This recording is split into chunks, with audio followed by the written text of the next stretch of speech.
ఏం లేవు మా డబుల్ బెడ్రూమ్లు ఇస్తాను అనుకునే తెల్ల కార్డు లేదు, ఏం లేవు, పింఛన్ కూడా చేయలేదమ్మా.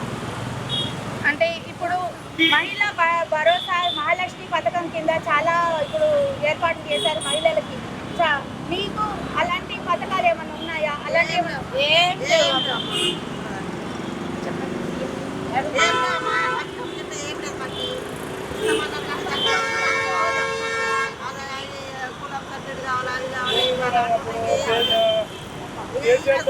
మా డబుల్ బెడ్రూమ్ పర్మిట్ చేస్తా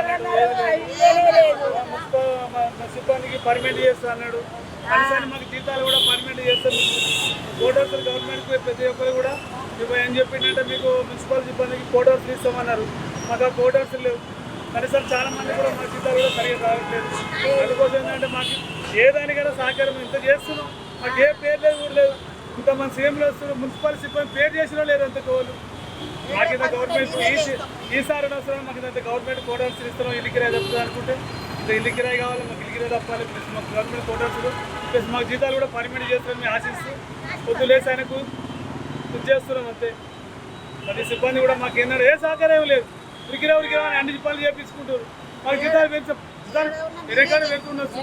కనీసానికి ఏ సౌకర్యం లేకుండా అయిపోయింది మేడం. రేషన్ కార్డు కూడా చాలా మంది రేషన్ కార్డు లేవు. ప్లస్ చాలా మంది పింఛన్లు కూడా సరిగా రావట్లేదు. మా సిబ్బంది అంటే ఏ పనులు పట్టించుకోవట్లేదు. మున్సిపల్ సిబ్బంది అంటేనే మున్సిపల్ సిబ్బంది అంటే ఖాళీ తీసేసినట్టు చేసేస్తుంది. మరి మా ఈసీఎం అని మాకు అది చేస్తారని మేము నమ్ముకొని మీకు ఇంత ఏది సాకి చేస్తున్నాం. పంజాబ్ గుట్ట దగ్గర మిల్క్ స్టాక్ దగ్గర ఇక్కడ సీఎం ఆఫీస్ ఉందని చెప్పి అందరూ అడుగుతున్నారు. బస్సుల నుంచి వెళ్తున్నారు.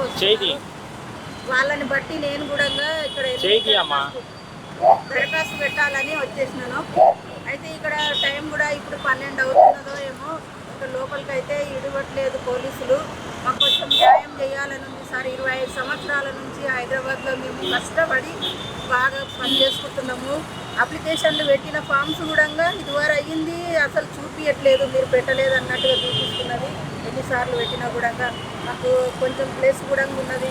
మీరు ప్లేస్ కట్టుకోవడానికి మాకు డబ్బులు సాయం చేస్తారా, లేదంటే డబ్బులు పెట్టుకుని ఇవ్వగలుగుతారా సార్? ఏదో ఒకటి ఖచ్చితంగా మాకు చేయాలి సార్. 26 సంవత్సరాల నుంచి ఇక్కడ ఉంటున్నాం మేము. ఇదివరకు అయ్యింది మాకు ఏది లేదు. రోడ్ల మీద వేలు కట్టి కష్టపడి పిల్లల్ని చదివించుకొని మాకు వేలు కట్టి పిల్లల్ని చదివించుకోవాలి, రెంట్ కట్టాలి, ఇంట్లో ఖర్చులు ఎలా తీసుకోవాలంటే చాలా నరకం చూస్తున్నాం సార్.